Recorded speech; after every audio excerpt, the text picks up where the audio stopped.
Hey everyone, and welcome to the Sunny Go One Piece podcast. On this episode, we're going to be diving into the newest official trailer from the One Piece live action season 2. And yeah, this is kind of what I'm going to probably refer to as the third trailer. I mean, this is technically the official first real trailer, and the other two, I guess, are teasers. But yeah, this is kind of the third one that I've done, so I'm just going to refer to this as trailer 3. Yeah, also, just bear with me. I'm still recovering from my cold, as I mentioned from the last episode. But yeah, this is going to be a bonus episode for this week. I originally meant to make this episode a day after the trailer had aired, but yeah, I got sick, and so I couldn't. But here it is now. And yeah, with less than a month to go, this trailer was exciting. Netflix did a lot to build up to this trailer, and it was really fun to see. And so, yeah, this mostly isn't scripted. I have a few things that I wanted to talk about and scenes, but I haven't really scripted out anything. So this is mostly just my sort of raw thoughts for the most part. So bear with me on that, on sort of the scatterbrainness of this episode, perhaps. But yeah, let's get into it. So my overall thoughts on the trailer. I think this trailer was amazing. Definitely, I have no doubts now that One Piece in live action could work. I think for the most part, visually, this season is taking a huge step up from season 1 when it comes to like cinematography, lighting, visual design, VFX. It all looks so much better. In some scenes, it does still feel like they're shooting on a cheap set. You can definitely tell that it is still a TV show and a Netflix produced one. But I mean, honestly, like One Piece kind of fits that aesthetic anyways. Like I don't necessarily need it to be like the cinematic masterpiece of filmmaking. When really the core of One Piece, it just needs to be good enough to sell the emotional stakes that are, presented in One Piece. So I think on that front, it does really well, and they put a lot of the resources into where it really counts is the sort of the more fantastical aspects and bringing those to life, because that is honestly the most difficult thing about adapting One Piece into live action, is trying to get the look and feel without, of all those like crazy things that we'll see in this trailer, without it feeling like it's out of place or it feels too cartoony or cheesy and it just looks really weird.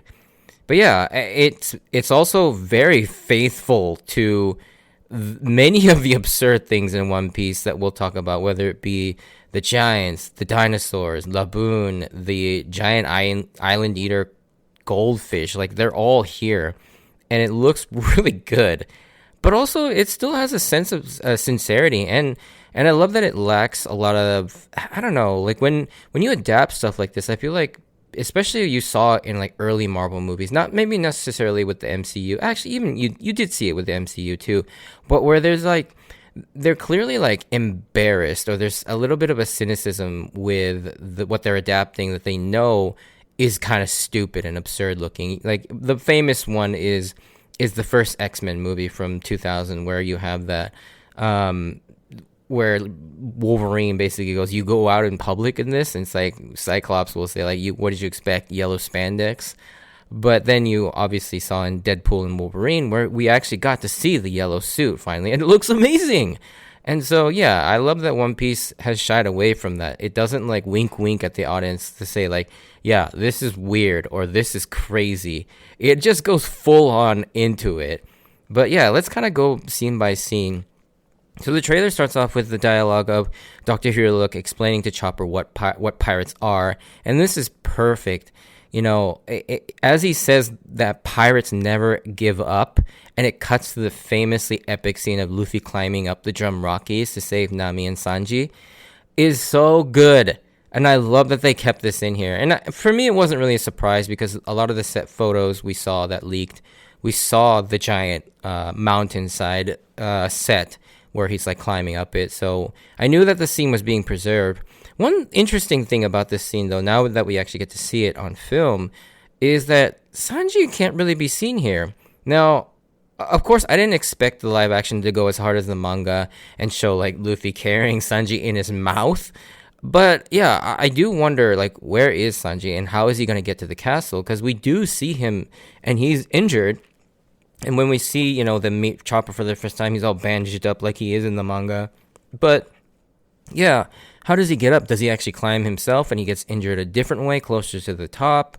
Or maybe Sanji is like tied to Luffy's like waist and we just can't see him in from that angle.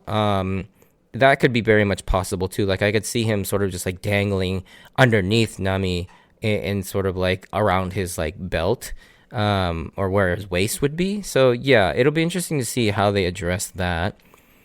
Now we get to the Whiskey Peak bar scene, and the thing that immediately caught my eye in that scene is Mr. 8, aka Igarappoi or Igaram, has his saxophone here. So remember in the last trailer podcast, I mentioned I wonder if he's going to keep his saxophone shotgun. And I think it's still going to be here. He at least has his saxophone, which is really cool. And then the moment going down the reverse mountain where Usopp is terrified while Sanji and Zoro are kind of having the time of their lives is awesome, because in the manga, yeah, I think Zoro's not part of that scene, but you do see Sanji kind of doing that for Usopp, kind of like taking care of him, but also enjoying himself while Usopp is terrified. And then we get that scene where they get sucked into the lagoon. And yeah, all of that is really cool. Then we get something that One Piece really hasn't really had much of, and that's pop music. But this trailer utilizes Come Sail Away by Styx, which is so fitting of a song choice. Not just like the tone of like that somber beginning and then the upbeat rest of the song, but the fact that the lyrics also talk about like adventuring and sailing away.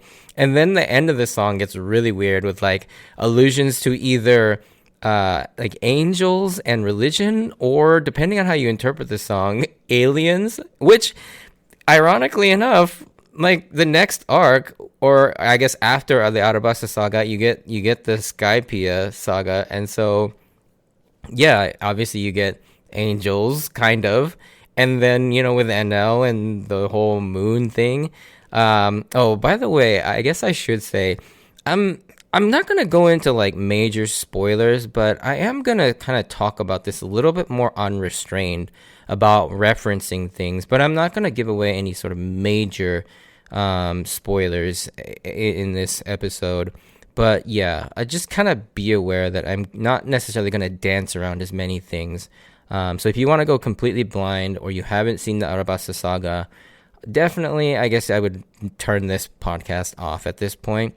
Yeah, I'm not going to reveal anything too big, but yeah, I will kind of just be more free about who and what I reference. Anyways, the next few shots, the thing that of course catches my eyes is the Brachiosaurus, that we are actually getting dinosaurs in Little Garden. This was something that I was also kind of worried that would be cut for budgetary reasons, because obviously the dinosaurs had to be completely CGI, and then you don't have to deal with all the scaling with the human actors and the dinosaurs. And so both the Brachiosaurus and the T-Rex are in this trailer, which is awesome to see. So yeah, I'm really glad that the dinosaurs are going to be here. And you kind of get that scene of that cover story where Luffy's kind of sitting on the Brachiosaurus' head. Also, that's part of the manga as well. But I feel like that shot that they show in the trailer looks a lot like one of the the color spreads that you see Luffy standing on the Brachiosaurus. There's an original scene with Luffy enjoying a pie in a bakery with Igaram, warning Luffy to be careful of who he trusts, which, obviously we know that this is a very layered comment, because even though it sounds like he shouldn't trust Igaram, Igaram is actually a person that he should end up trusting, and will also be kind of, I don't know. I wonder if Igaram is the owner of the bakery. Like, why else would they be in there? But in the manga, he's the mayor. He's the mayor of that town, and also he goes by the name Igarappoi, which is a alias that he goes by when he's undercover, because like when he's Igaram, but in the Baroque works he's Mr. 8, but then undercover there he goes by Igarappoi as the mayor for any unsuspecting people that come to Whiskey Peak. So yeah, I think it seems like they've dropped the Igarappoi name, because when they introduced his actor in all the social media accounts, they just literally list him as Igaram. So they don't even bother calling him Mr. 8 or Igarappoi. They just literally just tell him, yeah, you're Igaram, which is interesting. So I wonder if they're just gonna not even play into that mystery aspect of it. And speaking of which, I mean, this trailer even kind of gives away a lot about Vivi and everything. Like, at this point, you don't even really, like, if you're paying attention, and you don't even have to be paying attention that hard, you can tell that Vivi is, like, chilling it with the Straw Hats. She's not an enemy at a certain point. And I think that becomes very clear in this trailer. Then there's sort of a curious scene with Zoro on Little Garden. He's kind of knelt down, out of breath, with Miss Valentine kind of floating down behind him. And I'm not sure if this is a battle scene where Zoro fights Miss Valentine, but then it's like, why is he having so much trouble with her? And why is he on the ground looking at a bunch of apples piled up? And he just seems to be like kind of investigating it. My only thought is this is maybe the moment where Zoro actually gets captured.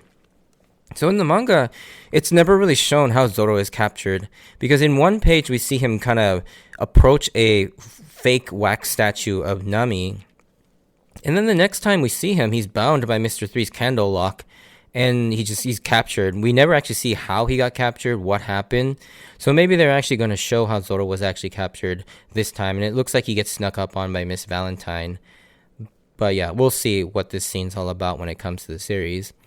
Then we finally get to see the iconic shot of Robin sitting on the railing of the Mary, revealing herself to the Straw Hats for the first time, which we saw a lot of in the last couple trailers, but this one actually shows that famous angle looking down while she, from her perspective, and at the Straw Hats, which is really cool. Then we see the T-Rex that Zoro ultimately slays, and we see the inside of Laboon with the Mary inside of it. And it seems like they're having Crocus live in the Twin Capes lighthouse outside, because I doubt we're getting the scene where they meet him inside Laboon in sort of that fake sky room in Laboon's stomach. But I'm still holding hope that that gag that took place in there will still be adapted somehow, because I love that so much. Then we see Mr. 5 prep his Breathe Breath Braum. This was actually in the last trailer where we saw him draw the gun, but here we actually get to see him blow into the revolver chambers to load it with all of his Breathe Breaths bombs. Man, that's really hard to say really fast. And so that was really cool to see. Then we get to one of the more awesome reveals, the candle service set with Nami, Vivi, and Zoro stuck inside it. Interestingly, Zoro is in a different pose here, and instead of raising the Wado Ichimonji over his head, it looks like he's got it planted into the ground, kind of looking like a regal king with like their scepter or something.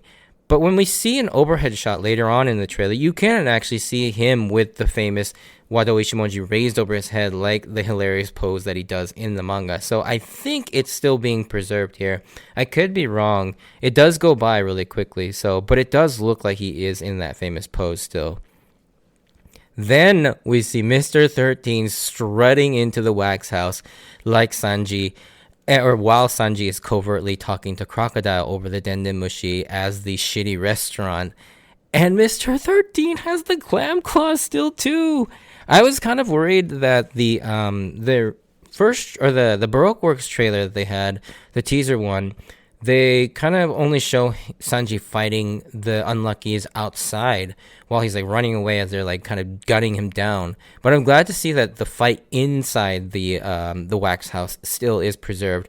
Although I doubt he's gonna kill Miss Monday in the most like brutal way possible, where he twists her neck with his feet. I don't know. Maybe they'll still keep that in, because they obviously kept Zoro like just slashing away Mr. 7 in season 1, so, or maybe it was Mr. 11. Shoot, I can't remember. But anyways, yeah, so there are some more adult moments in the live action, so they may preserve that. But then there's the scene where Mr. 9 and Miss Wednesday leave the ship as they reach Whiskey Peak, but instead of Mr. 9, they have Miss Wednesday say the hilarious "bye bye baby" line, which is pretty funny. And also very fitting. Although maybe both of them say it. No, I'm pretty sure it was just Mr. Nine that says it. It's been a while since I've said that, and my memory's starting to fade. Apparently, we see a few more awesome shots of Miss All Sunday or Robin wrecking the Marines. And one thing about this scene is that now with this trailer, I think we have a pretty good idea of where this is actually taking place. This is most likely the Marine base at Shellstown, as we see a better look of the soldiers. And these are the same people that we saw from season 1 in Shellstown, particularly the man to the bottom right. That is supposed to be Sergeant Ukkari, who is the same guy seen here. So if you don't know, Ukkari in the manga is the guy that accidentally hits the Morgan's statue on the building and kind of cracks it a little bit. And Ukkari means like, empty-minded or something, or just like sloppy. And so that's why he's called Ukkari, like he wasn't thinking. And but yeah, so this I'm pretty sure this is Shellstown. It's still unclear though why she's there. I really don't know why she was there. Maybe she's retracing the steps of the Straw Hats, and just kind of investigating them. But it's not really all that clear. There is a promotional still image of Miss All Sunday being flanked by Miss Valentine and Mr. Five in this base, but it's still not clear why she's there, because that scene. So yeah, it's really weird. I don't know why she would be there. That's definitely a live action original sort of storyline. One brief thing that I failed to notice in that scene where Zoro draws his sword in Drum Island, which is the next scene I believe we see, after he's stolen the coat from one of Wappo's men, and he's kind of like helping the people fight off Wappo's men after Dalton gets taken down, and they're all trying to save him, but they can't. But right over his shoulder is Maria Nagikuma, the lady that gets mistaken for the hiking bear by Usopp, which is awesome that they got a lady to look exactly like her. It's amazing. And unfortunately, this is probably the only reference to the hiking bear we're going to get.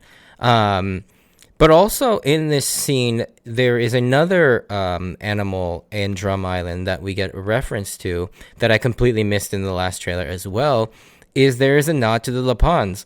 So there's a Lapon pelt hanging behind them, and I think this is the only reference we'll get to them, because I doubt we'll see them adapted in live action. I wish I was wrong, because I do think that Lapon scene is kind of important, where Luffy saves the adult Lapon for the little the cub Lapon, because that's a kind of a moment where again shows Luffy sort of attunement with wild animals and sort of his abilities with them. And plus it's a really touching scene. I love it.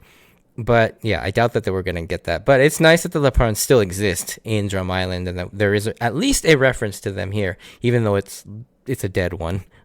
It's kind of sad. But then we get a short sequence of events where it looks like Luffy is challenging Laboon to the quote-unquote duel that will be carried forward as their promise to one another to finish when they return. So, yeah, and then this is where Crocus kind of like, you can see him get shocked at the fact that Luffy has devil fruit powers and everything. And I think that's what that one shot of him looking like, he's like, what the heck? So that's pretty cool.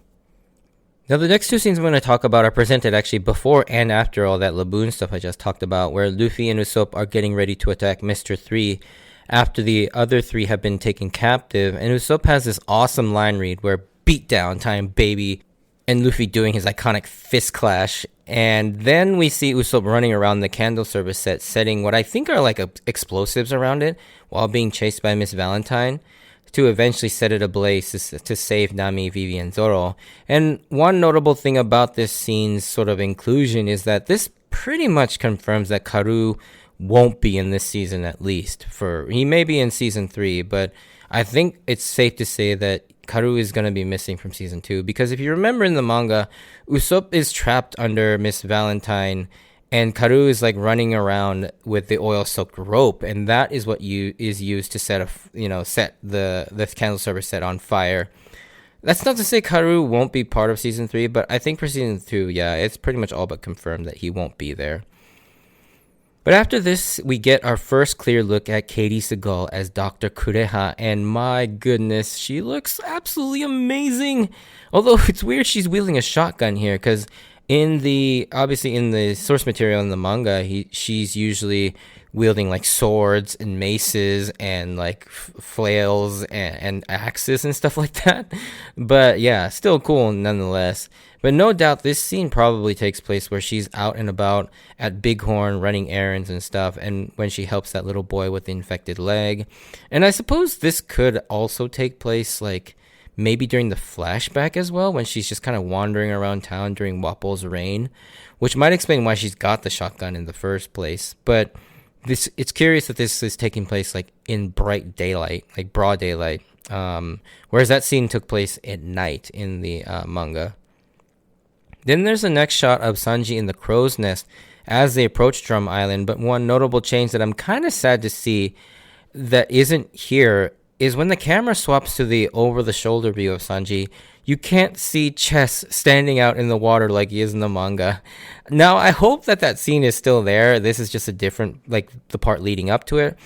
But the way the first shot where Sanji looks almost like he's in disbelief makes me think maybe that these two shots are actually separated and they're keeping Chess hidden for now, because the shot of him ziplining down from the last trailer and this one clearly shows that the Mary gets attacked by Wapol, most likely, so they will show up just before they reach Drum Island. But I do hope that there is a moment where Chess is standing in the middle of the water and Sanji's just confused looking out at the water. So I mean, even in the manga, I think there was some time between that attack and when they actually reached Drum Island, because that happens not within the site of Drum Island, whereas this shot, you can see Drum Island in the distance. So hopefully that scene maybe takes place after the fact. They also kept the iconic moment of Luffy drawing his sloppy version of the Straw Hat Jolly Roger on Laboon's forehead as a pledge to one another, right down to the style of paintbrush, which is really just a broom because there's no paintbrush big enough to paint Laboon. So I love that he's still using a paintbrush or a broom that looks like the one that he uses in the manga. Then the two Little Garden shots, we get to see that not only do we see the famous Hakoku Sovereignty dual attack from Dory and Bragi, but they kept the giant island-eating goldfish too, which is amazing. And I also love that they kept the famous shot of Luffy and Usopp with their arms around each other, having fun, admiring the warrior spirit of the Elbaf warriors.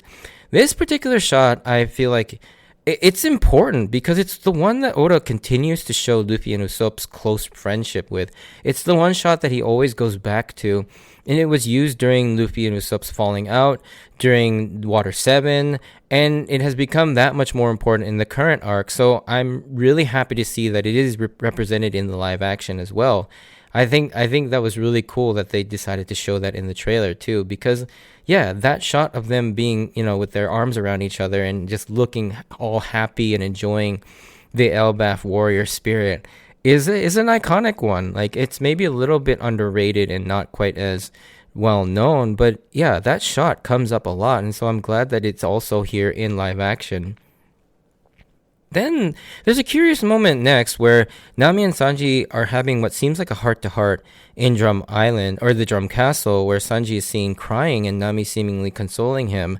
I don't really know what this scene is referencing, but the only thing I can think of is that this scene is sort of like Sanji crying in relief that Nami is okay and healthy again. Because in the manga, Sanji is seen crying and panicking because Nami falls ill, but that was depicted as more of an over-the-top comedic crying. But here they may be adapting it to be a more dramatic and heartfelt moment, which I think is a great thing because, again, I like that they're toning down Sanji's sort of pervy nature and his sort of woman-obsessed nature into a more like heartfelt and just more ladies' man type of flirtiness. But I like that Nami and Sanji, instead of Sanji just being a complete simp for Nami, that it seems like they're going in a direction where Sanji is more of a close friend to Nami and that they have like a very close relationship. And I think that's a great direction to take the live action. Because as you know, I don't necessarily like Sanji's perviness and his simping. Like, it's funny at times, but I could do without it, and I'm glad that the live action is toning that down and kind of taking Sanji's character in a different direction, which is really cool to see. The scene following that is our big reveal of Wapol, and holy shit, he looks amazing. Like, way cooler and more intimidating than he ever was in the manga. Because Wapol in the manga and the anime, annoying as hell, and just super weak and not intimidating at all. But he looks great here. And Robert Coletti looks great. Like he embodies Wapol, it seems like, and to an even greater degree. I hope they still keep some of his more irritating aspects. Like that's just the character. Like I want Wapol to be annoying and just like a dick. But at the same time, I still like the fact that he does look more intimidating. He actually feels like a real villain this time because, I mean, let's face it. In the anime and the manga, we never even thought that he was gonna beat Luffy. Like it just wasn't happening. In fact, even if Sanji was healthy, I don't think Sanji would even lose to Wapol at that point. But anyways, there's a scene where Wapol shoots a cannonball out of his arm, and it looks like it's headed towards BB and Luffy, which is interesting because BB wasn't there originally. So I wonder if they're gonna have maybe BB be a little bit more of a bigger part when it comes to that battle, because BB and Wapol are, for better or worse, they're kind of linked in terms of like fate, really.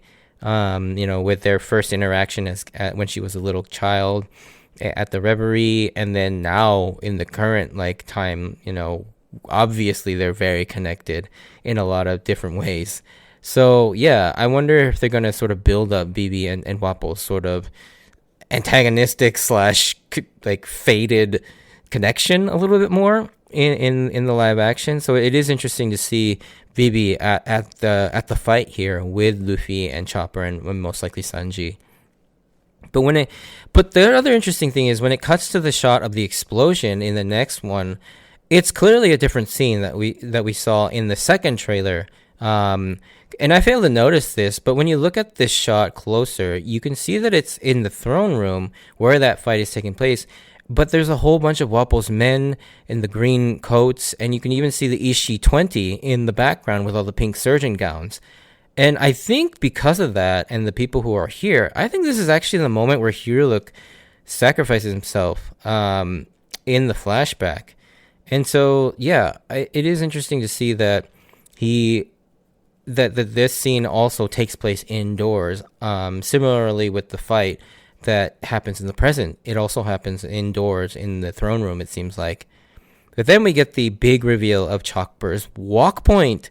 So his full deer form, or his full-on beast mode, is really cool. And again, I think this looks amazing and it works.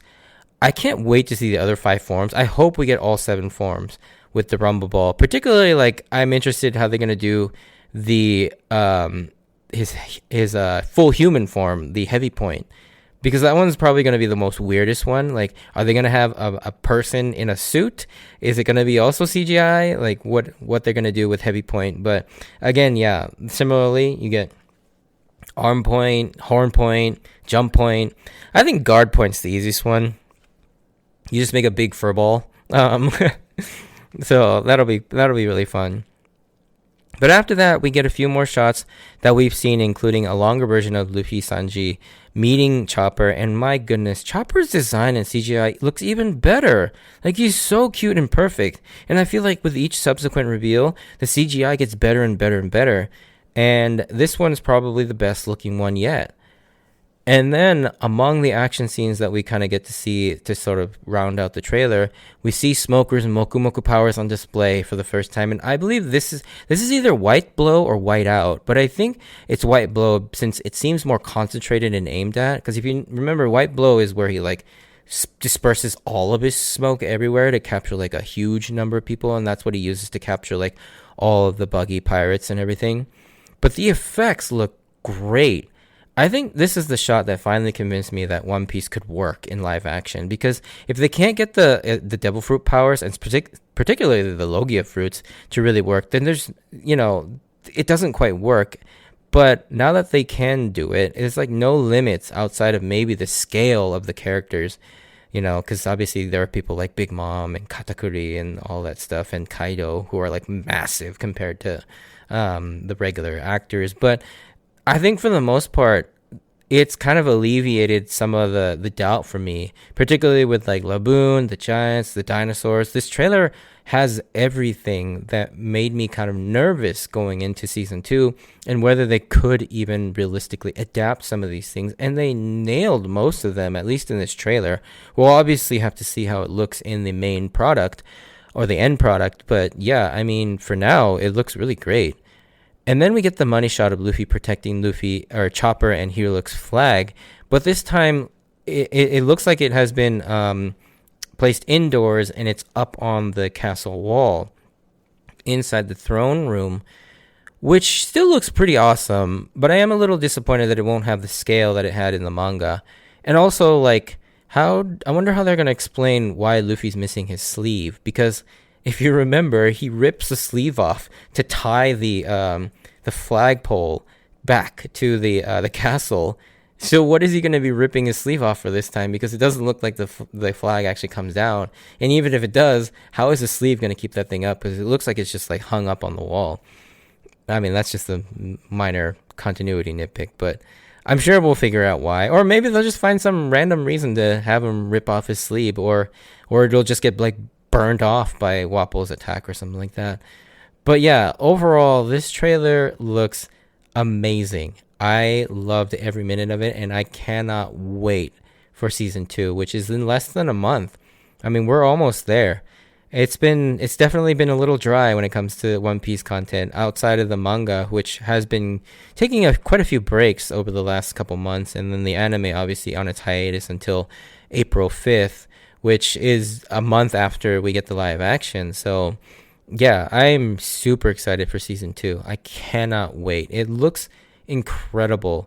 So yeah, I'll definitely be binging it the day it comes out, and I'll give you my thoughts on that as well. So I think this is maybe the last trailer we're gonna get. Maybe there'll be a couple more trailers, probably shorter ones as it gets closer to the release, but I can't imagine with like less than 3 weeks to go that they'll produce another major trailer. Maybe one thing I guess I should mention that I was disappointed that wasn't in here, because the marketing campaign leading up to this trailer kept teasing Crocodile a lot. Like, you had a lot of Crocodile teases, so I thought for sure that there would at least be like a silhouette of like Joe Manganiello as Crocodile or something like that. But the only real reference we got to Crocodile is Sanji talking on the Dendemushi in the wax house. But if you don't know the manga or the anime, you wouldn't even know that was the case. So it's like, yeah, I was a little disappointed that we didn't get a little bit of Crocodile, or maybe even just a tease of Crocodile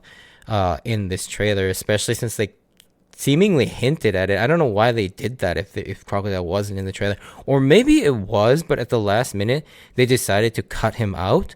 I don't know. Yeah, it's very strange. Like, they really heavily like kept teasing Crocodile. Like, Joe Manganiello had like a bunch of stuff on his Instagram. The One Piece live action had a lot of Crocodile stuff, but ultimately they just didn't, which was really weird.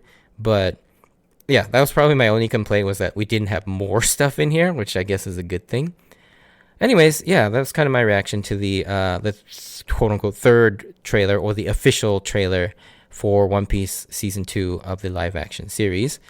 But yeah, if you did enjoy this, send me a like or comment. And if you want to join me on this journey of rewatching One Piece, please consider subscribing, because it really makes me happy. Check out my Instagram at Sunny Go Podcast for updates when I post new episodes, and to check out my manga collection. And as always, I wanted to thank you for taking the time out to listen to my podcast. Stay safe out there, and I hope to see you on the next episode. Bye!